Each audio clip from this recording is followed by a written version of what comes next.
Hello and welcome. You're watching Pakistan TV, and on Pakistan TV this morning, in place of Shahzad Khan, I am Muzzammil Ali Khan. You're watching your favorite morning show, that is World This Morning, a mix of information and news from end to end. And joining me, the wonderful Eesha Rehan. Hello, Eesha. Hello Muzzammil, Assalamu alaikum. Thank you so much for being here today. Your energy is always ever so charismatic and captivating, and we are doing absolutely fine. However, you know Muzzammil, there are forces and groups working towards the downfall of Pakistan. They do not want us to be fine as Pakistani citizens. Unfortunately, a tragic attack shook the nation this week. The Cadet College Wana terrorist attack, which shook the nation. It tried to target innocent lives and target Pakistan's peace. We will be diving into the highlights of this, but the latest report by the Ministry of Information and Broadcasting has now exposed where this attack was planned and by whom. According to official findings, this attack was orchestrated from Afghanistan, carried out by Afghan citizens and armed with foreign-made weapons. The report reveals links to India's raw agency, exposing a wider network of forces working to destabilize Pakistan. Today we will break down the details regarding why this attack took place and who was responsible for this. Right. And you know, these attacks do happen here or anywhere else in the world. The target is the success of the state that is under attack. When we talk about Pakistan's success, making strides now, Pakistan, up next, the new chapter is Pakistan and Poland relations and the upward trajectory that we are experiencing in this international stance. Now, from the heart of Islamabad, a new chapter in Pakistan's global partnership is being written. We are talking about Poland and Pakistan. Now, with over $1 billion in bilateral trade and $500 million in Polish investments already in Pakistan, and the future where these are going to double, we are seeing energy and other important sectors between Pakistan and Poland being developed, especially people-to-people contacts, the cultural exchanges. There is a wonderful future in that direction. All right, Muzzammil, that sounds like a very interesting segment. We will be diving into straight ahead. However, today on 14th November marks a very important day, and it is actually World Diabetes Day. It is a remembrance, and it holds accountability for us to recall a global action reminding us that diabetes does not discriminate between age, gender, or continents. It can affect anyone, even you. This year's theme, Diabetes Across Life Stages, focuses on ensuring people receive care, support, and dignity at every age. It's very shocking that at least 1 in 10 adults globally living have diabetes. People do get affected by it. How can you counteract it? And how can we work towards a more healthy lifestyle? We will be having all of these discussions. As they say, health is wealth. And we're going on a short break. We'll be right back and dive into Pakistan-Poland relations up next. Stay tuned.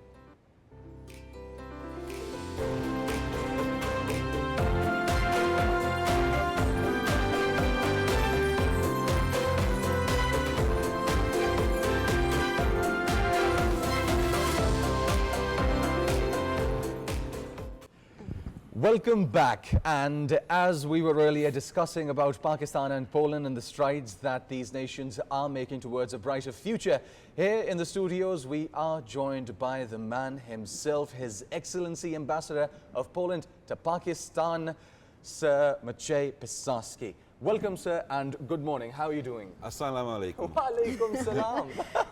I am doing very well. How about you?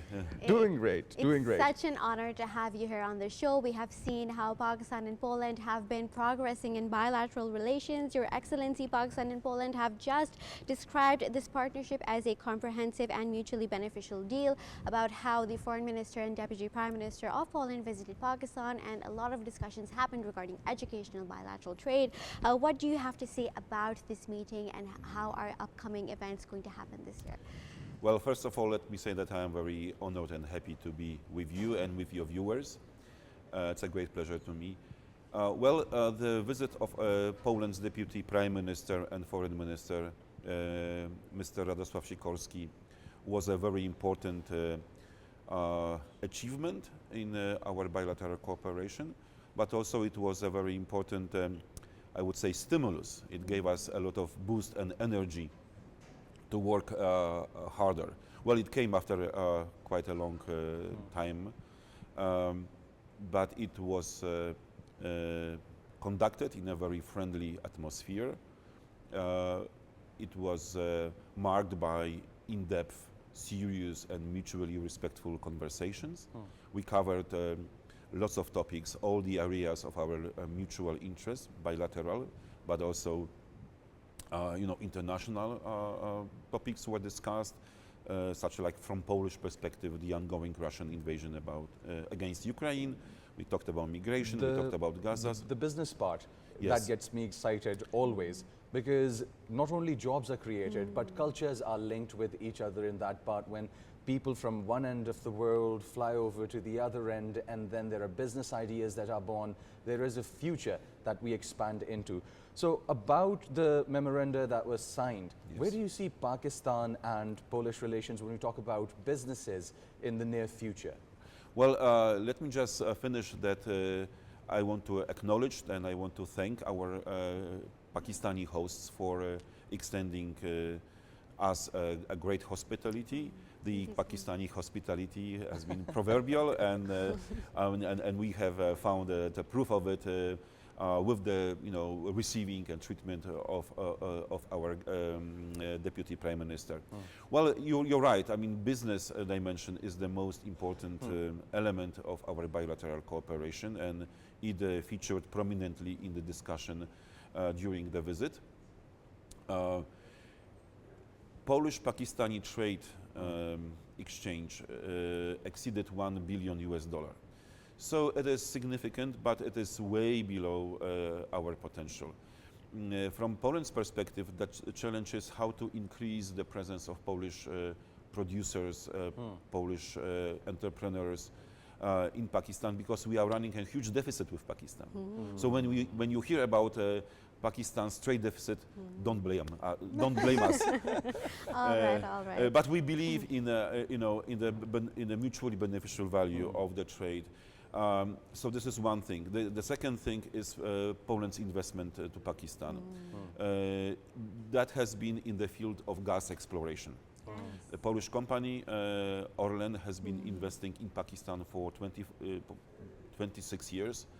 The investment overall amounted to more than $500 million US, and there are perspectives of doing much more.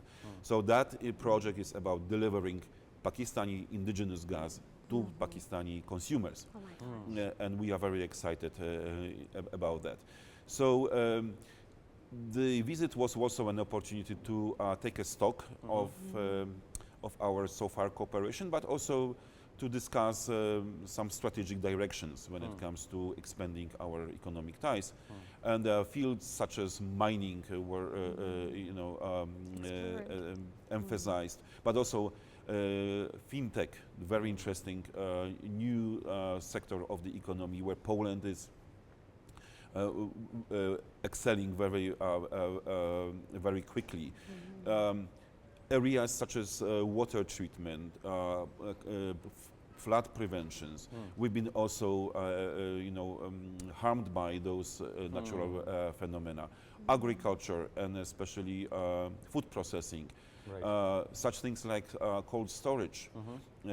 Poland is third biggest producer of apples in the world. Wow. So we are really like an apple superpower, only after China and the United States. Oh, wow. So that,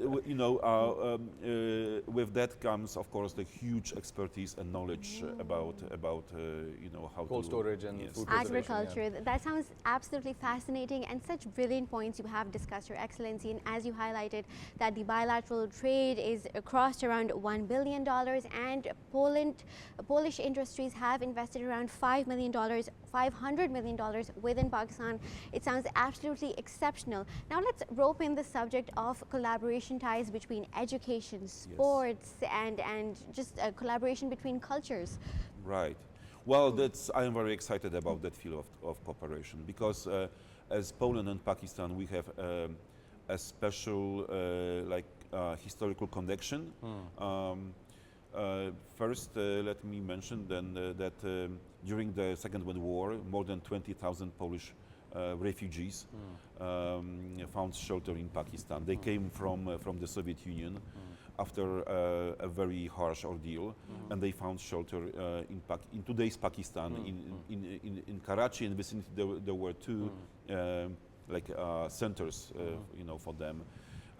We still have like 60 Polish graves in Karachi on Gora, in Gora Kabristan cemetery. Yeah. Another chapter of our warm relationship came with the presence of the group of Polish pilots, instructors that came here on the invitation of the Pakistani authorities. Shortly after the declaring of independence by Pakistan, and they helped to create Pakistani armed forces, especially Pakistani air forces. Right. One of those officers was exceptional because he stayed in Pakistan. He continued to serve in the Pakistani air forces. He rose to the rank of Air Commodore. He was one of the founders of the Suparco. And his family still lives in Pakistan. So they found a home in Pakistan, and Pakistan adopted them as their citizens. And so I think that when we talk about culture, when we talk about youth and education, we should also reflect upon those kind of roots of human-to-human ties between Poland and Pakistan. Definitely. So I would say that the commemoration, but also propagation of that historical heritage should be an important topic for our Now, when cooperation. talking about people-to-people contacts and how there is a common ground for collaboration in these areas as well, have you taken part in indulging in Pakistani music and art and culture? Have you taken? Absolutely, and that's been fascinating. And music is, of course, a great field for our collaboration. As embassy, we brought classical music to Pakistan. You know, Frédéric Chopin has been one of the greatest composers in the world's history. So we organized a couple of recitals of Chopin's music. We brought Polish jazz, which is also very inspirational, very attractive. And we also brought musicians who collaborated with Pakistani musicians. So in this kind of fusion type of... keeping in view the art and culture that you've experienced here on this side of the world and then from home back in Poland, how do you think a common area of this fusion would do if it were to be put into place? Well, it is all about communication and a direct way of getting one another, and to do this in a kind of space in which everyone can express herself or himself, and at the same time that creates a kind of added value. Definitely. So I think that this is just a free and open inspiration for you know, getting known one another and enjoying the presence of And earlier you mentioned Beautifully put together. fintech being Yes. one of the futures, you know, Right. many gates that opens towards a very digital future, very digitalized economy across the globe. Now, Pakistan is already providing a lot of services to these giants. I wouldn't mention the name of the companies because, you know, and how interested would Poland be in exploring the youth and human resource that Pakistan possesses in this industry? Where can we collaborate is the meeting point between, let's say, Polish technology, the solutions that have been developed in Poland, especially when we talk about cashless payments, and as you mentioned, this huge potential of Pakistani market, and especially young people, digital savvy, you know, who spend lots of time in this virtual world, you know, world. And I think that this is also something that we as governments should encourage, because it brings in more transparency, more accountability, and also the sense of the kind of proper participation of the consumers in our market. So I definitely believe there is a huge potential. Definitely. And Your Excellency, you've explained brilliantly upon these points. And I cannot get over the heartwarming tale that you shared, the classic piece of history about how the Polish officer stayed in Pakistan and how the bridges were, the gap between the bridges were filled by this connection. And speaking about the future of Pakistan and Poland, how are you going to welcome the youth of Pakistan? How are the gaps between the education going to be bridged between these two countries? You know, it's interesting because historically Poland has been a country who produced, if I may put it in a very kind of mechanistic way, who produced immigrants. For centuries we sent people abroad. That has fortunately reversed like 20 years ago, and more and more people are coming to Poland. Some of our compatriots who emigrated, they are coming back, but also people from neighboring countries, especially Ukraine, which is in a very difficult situation, but also people from other countries who travel to Poland for education, for instance. So Polish universities are opening more and more courses in English, and I am happy to see more and more genuine Pakistani students taking advantage of those opportunities. This is something that we would encourage. So you are looking at a brighter future in terms of Pakistani students availing the opportunity of higher education and advanced education in Poland? Well, yes, because those bonds forged during the, during the university studies or basically in the educational projects, they tend to be very long-lasting and solid. Right. So I truly believe in the value of that. And yes, and that's the direction we would like to support. All right. And just to wrap this up, Your Excellency, it was brilliant to have you here. You've spoken so candidly regarding the relationships between Pakistan and Poland. Just to wrap this up, lastly, what message would you like to give regarding Pakistan TV as it is the only Pakistani state-owned channel which is in English, and it is broadcasted globally, and it continues to bridge the gap between global dialogue? What do you have to say about it? Also, you being here for the first time. Yeah. Well, that's a tricky question. Or it wasn't a question, but okay, first, congratulations on launching this amazing project. I've been here 4 years ago, at the beginning of my tenure here. That time there was a different name, so I'm happy to be at the end of my work here. So congratulations. And then, what can I say? I would say that Poland and Pakistan might be geographically distant, but we share lots of similarities. We share, very difficult colonial history.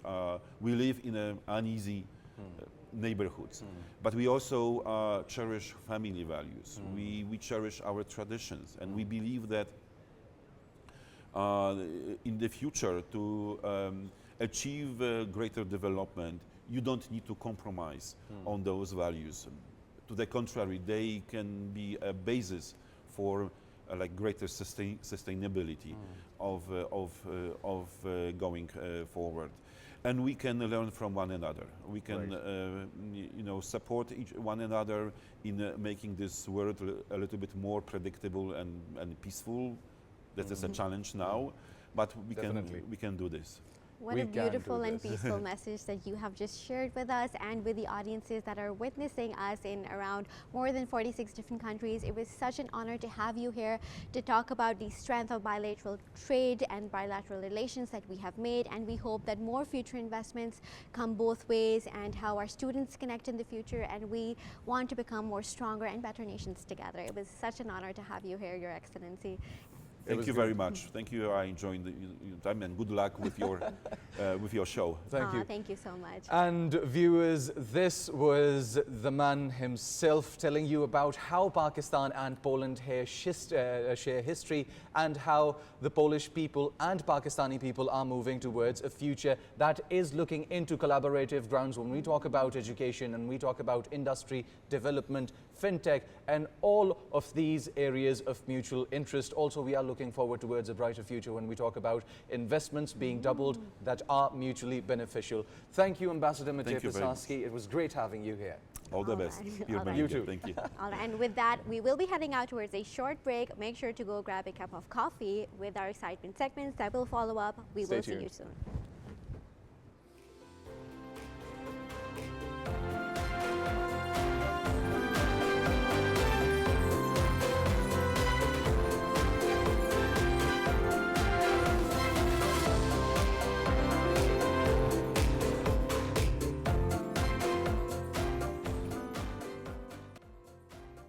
All right, welcome back to all the lovely people who stay tuned to watch World This Morning on Pakistan TV. I still happen to be Eesha Rehan, and with me we have been joined by Muzzammil Khan, and we are going to be diving Still into happen to be Eesha. we are going to be diving into a very cautious subject, which is how just last week a terror attack struck the heart of Pakistan, the Unfortunate. Cadet College in Wana terror attack, which aimed to take innocent lives and to strike tragedy within Pakistan. The latest report by the Ministry of Information has said that it has been exposed that this attack was planned by Afghanistani citizens, controlled by Afghanistani citizens. The report reveals that India's RAW agency was Right. also responsible for this. But to speak more about this in detail, we actually have an interesting guest in our studios today. He happens to be the ANDAZ, a ANDAZ. correspondent of Pakistan TV. Thank you so much for joining us today. Now, Ali, when we talk about Wana and terrorism, you were there on ground, and what was the emotion, what was the air overall? And when we talk about those subjects being neutralized that aimed to push Pakistan into frenzy, what all did you see and witness? Muzzammil, it is important to see the fact that we as a nation, and there is nothing wrong to say that, we suffer from collective PTSD from what happened in Peshawar APS back in 2014. So when this attack, this suicide bomb took place and the subsequent operation, the biggest fear for every Pakistani was the safety of the children, the safety of the cadets who were in Wana Cadet College at the time of the attack. When we arrived at the Wana Cadet College early yesterday, there was utter mayhem at the entrance gate Right. of Wana Cadet College. The axle of the vehicle which was used in suicide bombing was still lying there.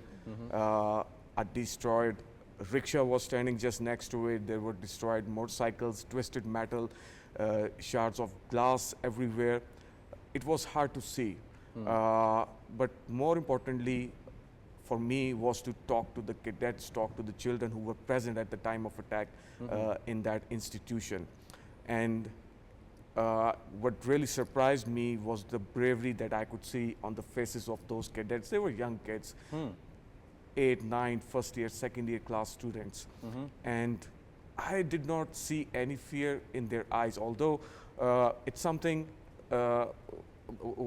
whenever such a tragedy unfolds in your presence, it's a normal human reaction to be shocked, scared, yes. to be shocked, to be scared, and to run away for your own safety.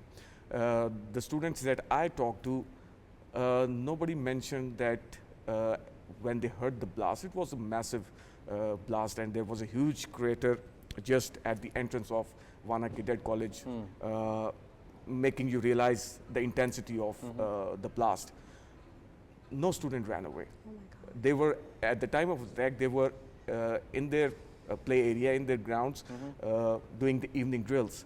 Right. It was So somewhere they were around- right there when this happened. They were just around maybe 200 meters away from the main gate where they were doing their evening drills. Right.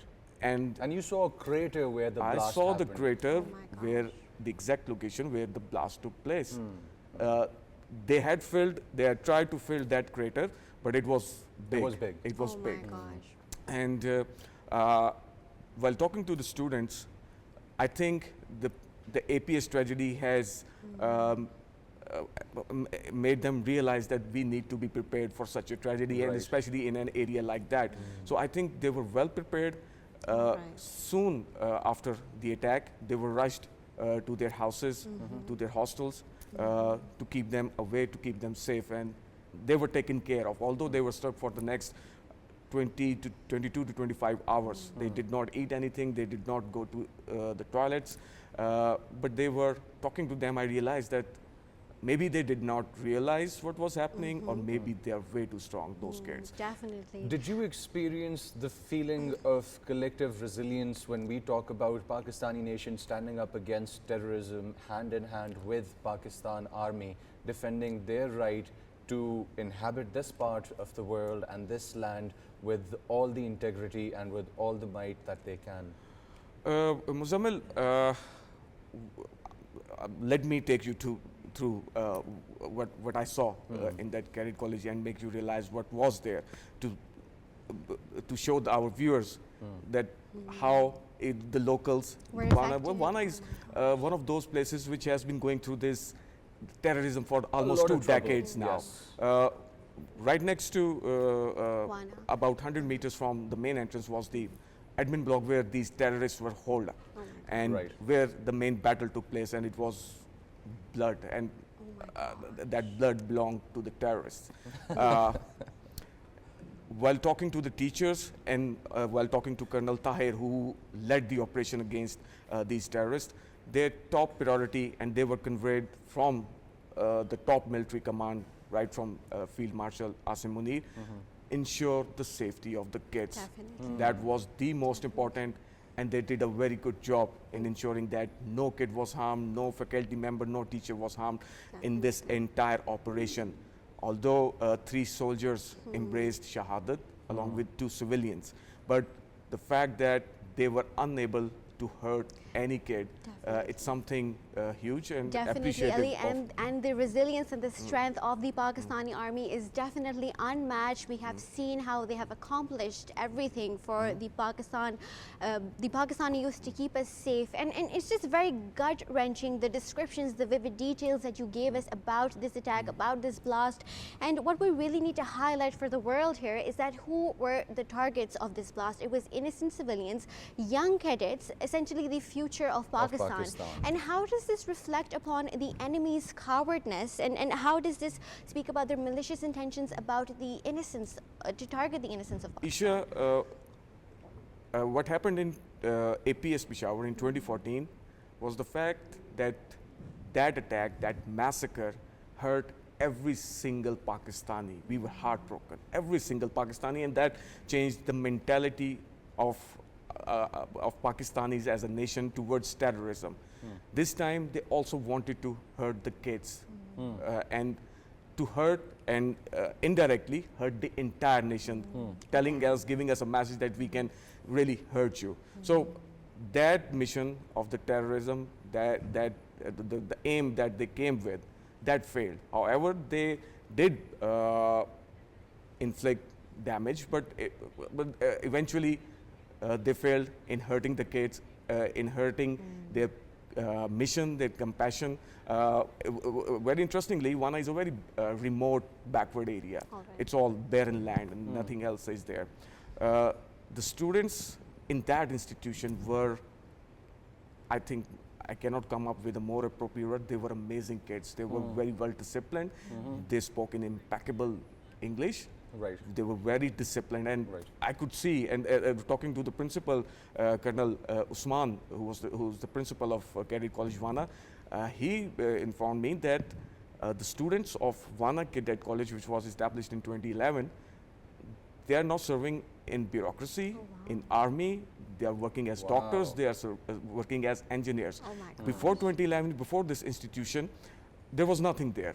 There was nothing, and this institution has given a hope, a dream to the Right. young lot of that area. Oh my gosh. Right. That sounds So, absolutely exciting. Ali, you were there on ground zero. You saw what happened. You gave the details. Now, not only does Pakistan take pride in Pakistan Army, but also honest journalism. Ali Andaz was on the grounds. He talked to the students. He brought us the news, what he saw. He brought us the emotion that he experienced there. And Ali, wishing you good and great luck for your career. And we expect journalism to be held on the pedestal at which it is being dealt here at Pakistan TV. Now, more up next, and stay tuned because it is Diabetes and World Diabetes Day, and we will see you on the other side of this break. Stay tuned.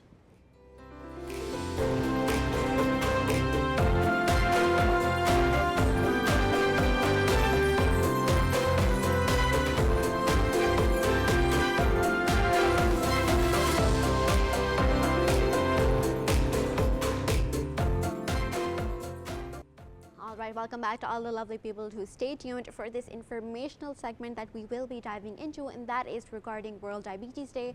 Today on 14th November, this day marks as a global reminder for us to take action against diabetes, because it does not discriminate between gender, age or continents. It is going to target you no matter what.